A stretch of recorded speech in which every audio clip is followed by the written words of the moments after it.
पदवीधर आणि शिक्षक मतदारसंघामधल्या ज्या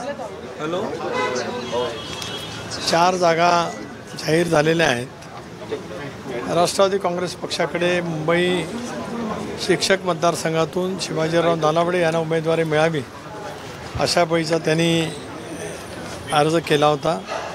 काल पक्षाच्या कोर कमिटीची बैठक राष्ट्रीय अध्यक्ष अजितदादा पवार यांच्या अध्यक्षतेखाली झाली। त्यामध्ये या संदर्भातला निर्णय त्या ठिकाणी झाला। आज मुंबईचे अध्यक्ष समीर भुजबळसुद्धा आले होते।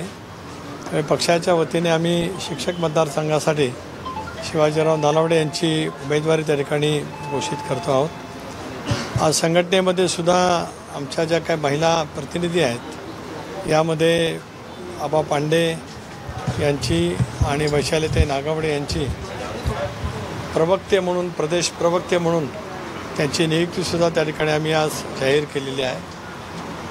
संघटनेमध्ये कालच्या बैठकीच्या अनुषंगाने पुढच्या कालावधीमध्ये अधिक गतिमान करण्याच्या दृष्टीकोनातून आम्ही त्या ठिकाणी प्रयत्न करणार आहोत।